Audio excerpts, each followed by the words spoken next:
Hello everyone, my name is NewFlowerGirl, but you can call me Demi, and welcome back to another video. It is now February, and I've decided to do a baking video on the first Wednesday of every month. Mandatory. So yeah, if you see another one in the same month, then it means I have no inspiration, but I did have a baking video. So today we're going to be making spaghetti with meatballs. We're going to first of all start with making seasoned breadcrumbs. So we have some breadcrumbs. We have a little bowl. Yeah, basically want to do like about this much, which is like not 1/3, it's 3/4 of it. And then we're gonna put some seasoning in it. We're gonna put some salt in it. Some salt. A teaspoon worth. Then we're gonna get some 4 seasoned pepper, or just some black pepper if you don't have 4 seasoned pepper, or just any kind of pepper. There's just one with 4 seasons, which means you can use it at all time. Also a tablespoon worth. We're gonna get some onion powder. Ours is a bit like stubborn. Teaspoon as well. Garlic powder, same principle, 1 teaspoon. And then you're gonna need some, where's the opening? Some oregano. You basically go over it like so until everything is covered. You're gonna get a small mixer and you're gonna mix all of it in. It's gonna smell amazing in the kitchen.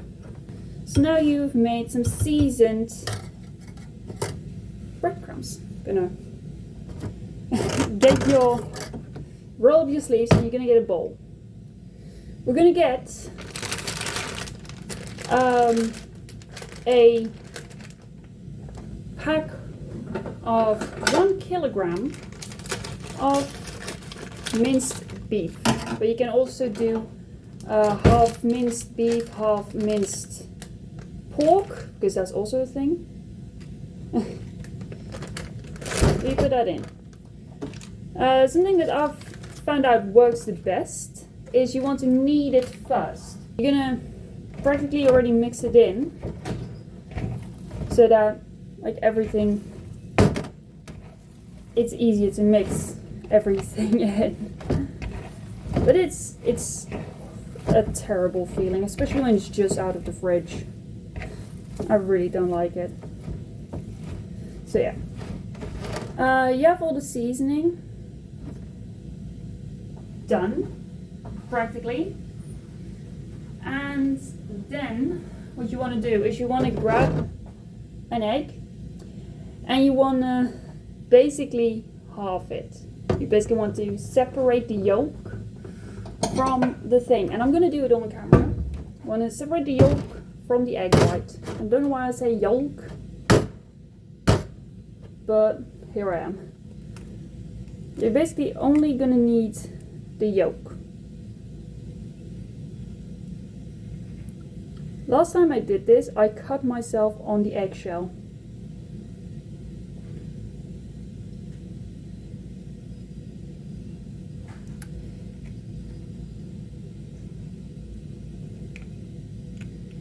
This one is a fertilized egg.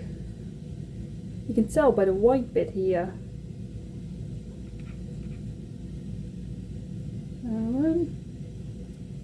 Oh, the yolk is broken. Well, never mind. Into the thing. Then you have that. And you want to grab this. Our seasoned breadcrumbs. And you want to pour all of it in. And there you go. Mix it. Just look. Look how nicely that's mixed in. It's just a few bits where it isn't mixed in, but yeah, it's fine. It's all fine. But yeah, we're gonna be making some really tiny meatballs. We're gonna get a plate,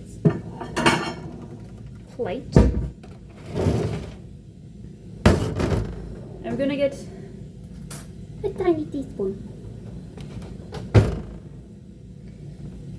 And all we basically need to do is grab a tiny bit and then roll it into meatballs, like so. Okay, tiny meatballs.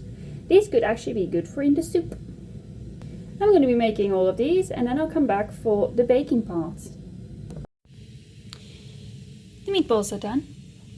Let's get a second plate because it was getting full. I actually don't have time right now to go and bake them all or cook them all, whatever you want to do it, whatever you want to call it, because I need to walk my pooch.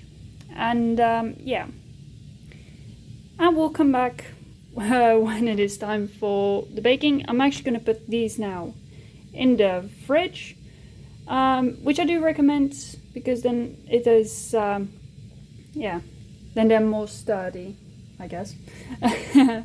But yeah, I'll be back for the frying of it. So we are here for the frying. I'm gonna speed it up. Most of it, I had to do it in several stages because, well, there were so many. I could have used a bigger pan, but then again, not really my style. I don't usually go for big pans. Though in next month's video, I will be using a big pan. So yeah, this is just, how I do it with frying them. At first I was like, I'm gonna use a wooden spoon because that's what my mother recommended.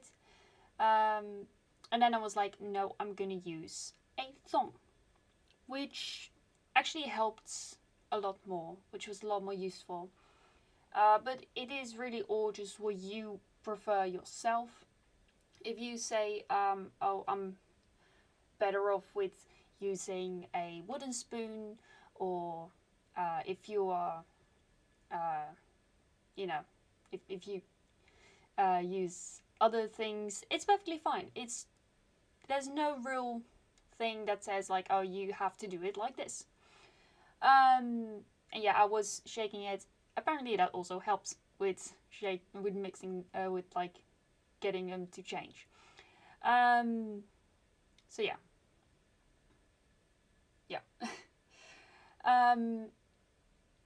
At some point you will see me cutting up veggies, which will be in the next clip.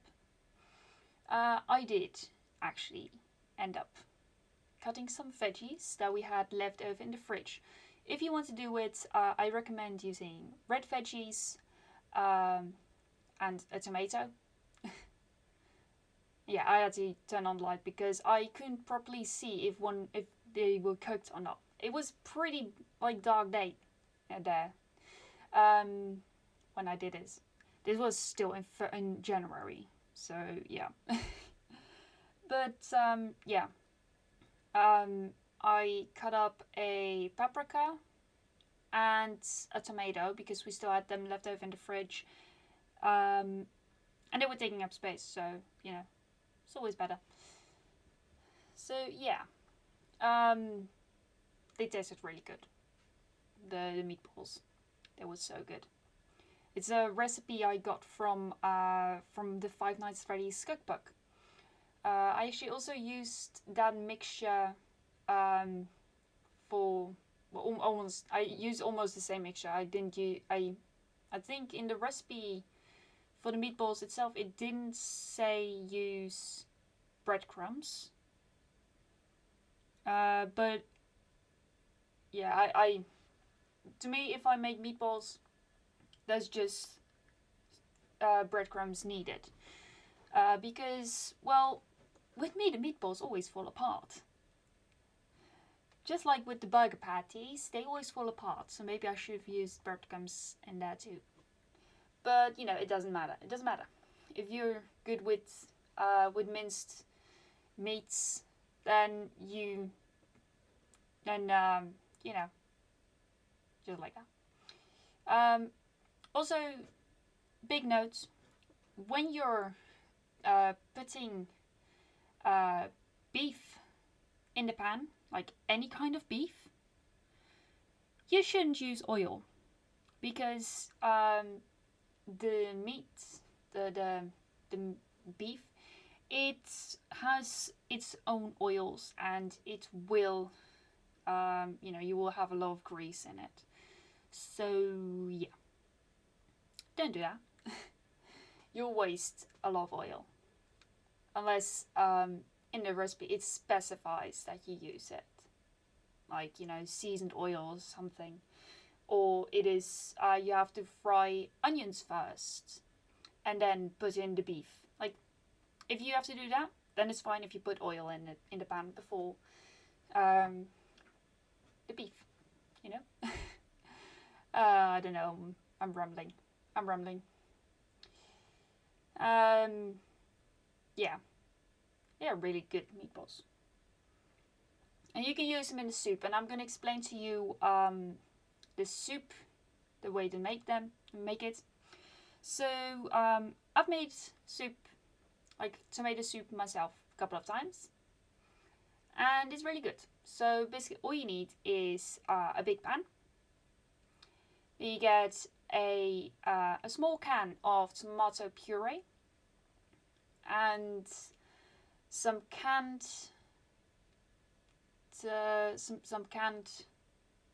tomatoes, and then you just stir that up a bit. Maybe add some, if you like a bit of spice in it, add some of the chili flakes. And then you're gonna add some, like a jar, like a bottle actually. You're gonna add a bottle of passata. And then you're gonna add a cup of chicken stock. I know it sounds weird, chicken stock in a tomato soup.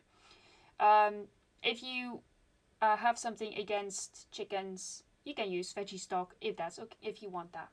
It's basically up to whatever you want. It's either chicken or veggie stock, but I think chicken stock has more flavor to it, adds more flavor, and you need to add less salt. Yeah. Then you basically stir it up a bit, add some seasonings, basically up to your own standards. And then what did I do after that? Oh yeah, you can either use just spaghetti, like break it into, I know Italians are gonna hate me for saying it, break it into, or what the Italians would want you to do is get some vermicelli, which is basically what always goes into soups. And there are many kinds. You have the normal ones, and you have also like shapy ones. For kids, I recommend using the shapy ones. Like alphabeti spaghetti, or animals. I believe once I had animal vermicelli, and it was good, or it was just spaghetti. I don't know, can't remember really. But yeah, when you put the vermicelli in, you're also going to put the meatballs in. And then you're going to add a cup or two of water, just regular water. It basically depends on how big your pan is. If you have a big pan, add 2, maybe 2.5. If you have a small pan, add basically until it hits 3 liters. And then you're going to let it simmer with the lid on top. Let it simmer for a bit on low heat, 10 minutes maybe. Stir it every now and then you can enjoy your very own homemade tomato soup. Now, I have never made a vegetable soup in my life, but that will probably be something fun to do for a video. If you want me to do a vegetable soup in the future, let me know in the comments down below. And yeah, also let me know in the comments down below if you want me to do any other recipes. I've got one already prepared for March, which was absolutely amazing. It's the first time I've ever done a recipe of my own. It's basically a twist of another recipe, kind of. And I basically did it all from memory. I wrote it down the night after, obviously the same evening before I went to bed. And then I told people on Discord, like, oh, I've got this amazing recipe, creamy Tuscan chicken tagliatella. That's going to be for next month. And then I wrote it down, and I was like, people were like, show me what it looks like. And then I couldn't get a picture of it. Those are the meatballs, by the way. They were tasty. But I couldn't get a clear picture of it because it was from a recording. So I took a short video from that video, took a clip of it, posted it, and then I was like, you know, if you want to, I can give the recipe. And then someone was actually like, yes, please. So then I put it in there, in the Discord. So yeah, it was easy to make.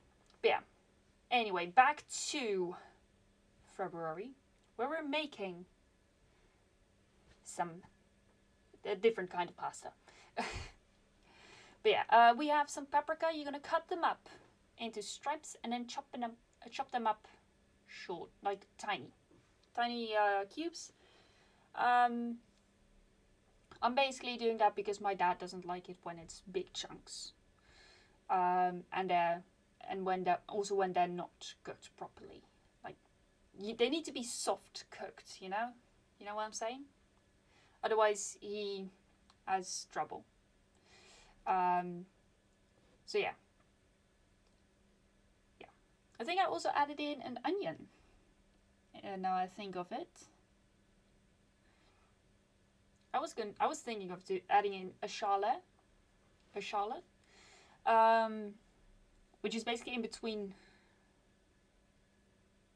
an onion and something else. Oh my god, what was it? I don't know properly. Let's ask Google. A shallot.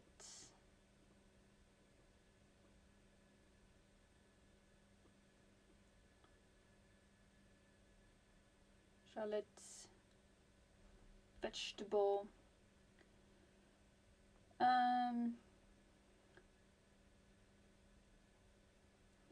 They are milder and sweeter than regular yellow or white onions, with a touch of sharpness and a hint of garlic. Okay, so they're like in between onion and garlic. That's what I was looking for. But yeah, as you can see right here, I'm cutting up the tomato. And yeah, that's how I'm doing it. Cutting it in half, and then some... sorry, I'm having a terrible throat day. Cutting it in half, and then cutting it like in the side, as you can see here what I'm doing. There's also a way to cut up an onion, like finely, but this was a horrible way of cutting up a tomato now I think of it. But you know, you don't want to put these with paprika, because the paprika is going to go in earlier than the tomato, because tomato is like softer and stuff. So yeah. And I also realized here that I was gonna go and do an onion, so I cleaned that up a bit. So yeah, I grabbed onion. I grabbed a small one because, well, yeah, I liked it. But then I quickly realized that one had I realized something there. I can't remember what. Probably there was a plant growing inside. So I grabbed a different one. This one was even smaller. Or the onion was like moldy, maybe. So, yeah.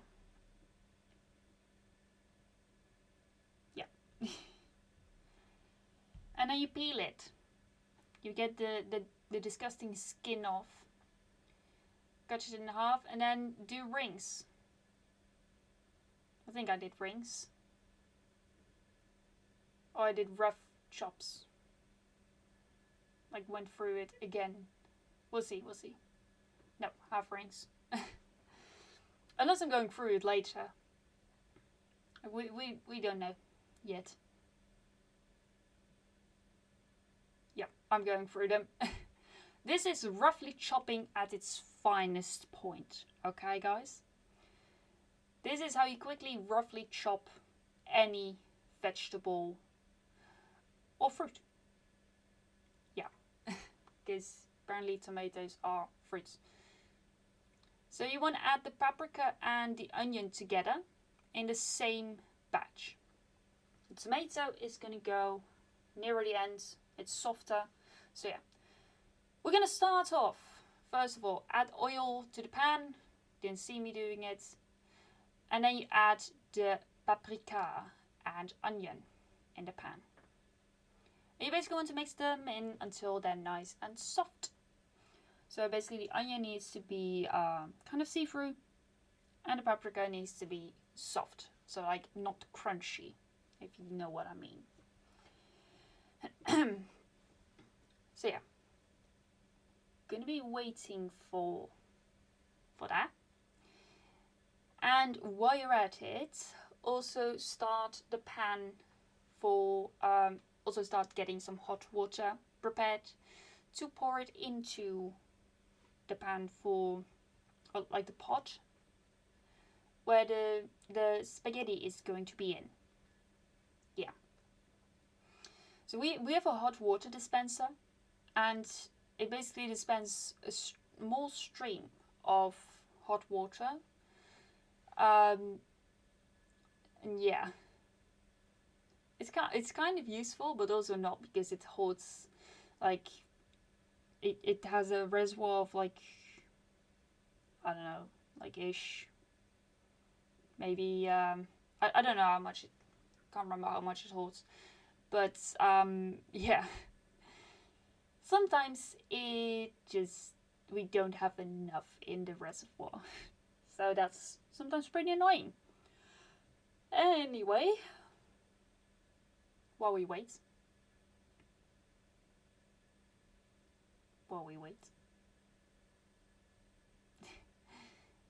Yeah, that's gonna take a long time. Yeah, it takes quite some time before a pan is filled up to like 2 liters. But yeah, when you have the pan on, you want to grab like a tablespoon of salt, maybe a bit more, and then wait until it boils. Put the lid on so it boils faster, like actually bubbly, you know. And then you put the spaghetti in. So yeah. So now the tomatoes go in. Because it's somewhere around this time where the sauce also goes in. So basically when the paprika is soft, that's when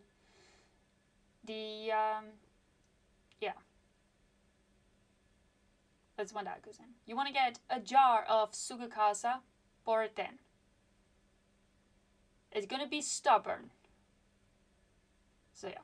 Then you want to fill, you can actually see me in the background, funny. Then you want to fill the jar with a bit of water to get all of the residue left over, to make sure you have every bit of sauce. We do not waste here. And then you mix that in. So sugocasa, it is sometimes you need to add your own flavor to it. So yeah. Now we wait. And sometimes I'm doing a little dance on the background. I don't know why I'm doing that. Probably because I'm bored from waiting all the time. Yeah. Sometimes I'm just really bored. But yeah. With sugocasa, you need to sometimes add your own flavor. So maybe like if you want it to be a bit spicy, you add not salt, but some chili flakes. But would you wanted to do that to the oil. So yeah. I added some salt because I thought it would be nice. The pasta water, the future pasta water is cooked. And you just pour the pasta in like so. Yeah. The way the Italians do it, only they do it more smoothly than me. That's true. And then you basically want to stir it around a bit until it all drips down nicely into the pan, into the pot, like I'm doing here. And then once every little inch of the spaghetti is under the water, you want to leave it and stir it every now and then, like I'm doing here. And while we wait for that, we're gonna get to flavoring the sauce. So tasting is key here. You want to get some sugar if it's a bit bitter and mix it in. 1 teaspoon at a time. You don't want to overdo it and then have to make it again. So yeah, just carefully flavor it.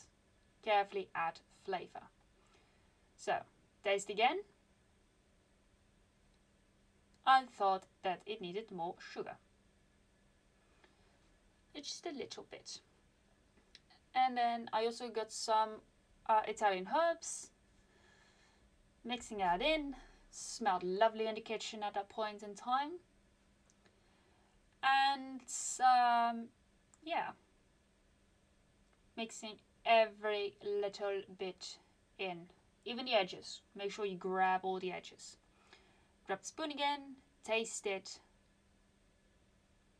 and I think I just stood there like, wow, that's good. Or it needed a bit of pepper. Need a bit of spice, I think. But it was getting there. It was really getting there, the flavor. Was getting there to the point that where I liked it. So, mixing in again. And then tasting it. And I think that was the point where I was like, yes, that is it. That is perfection. Pasta was also getting ready, and with that, we are also getting close to the end of today's video.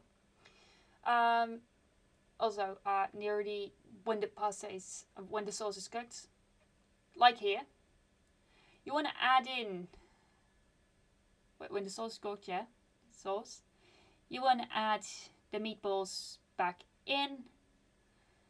Careful not to squash them. And make sure they are covered in the sauce. Fully covered in the sauce before adding the pasta. Yeah. Do I have any tips with this? Make sure that you don't splosh it too much. And also tasting is important here. Especially because when you're using sugocasa, it sometimes tastes bitter. So yeah. Make sure to taste a lot. And don't be scared to experiment with a bit of the herbs and spices. If you... Yeah, here I'm just tasting if it's hot enough. Good enough. Yeah. Yeah. And it was time to set the table. I think it was bubbly. I think one of the meatballs was actually dancing in the sauce there. That sometimes happens. It's fun. It's fun when that happens. So, that is today's video. Final taste test of the pasta. It's pretty hot, to be honest. But yeah, that is today's video. It was time to pour out the pasta water, most of it, actually. But yeah, I hope you guys enjoyed this video. If you did, then please hit the like button and also consider subscribing if you don't want to miss any other video. And as I am going to pour in the pasta like this, I don't know why I'm doing it like this. Sometimes I'm an idiot. But yeah. Yeah. I think it's just easier for me to do it like this. Yeah, maybe. I don't know. Sometimes I can be a bit weird, you know. But yeah. I think I'm actually now doing it normally, yeah.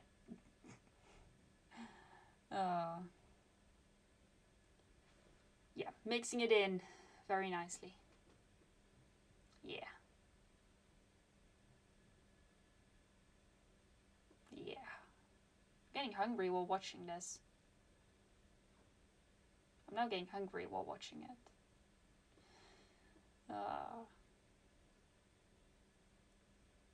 But you know, that is it from me for now. And I shall see you guys in another video.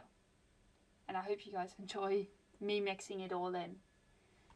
But yeah, see you later. Bye!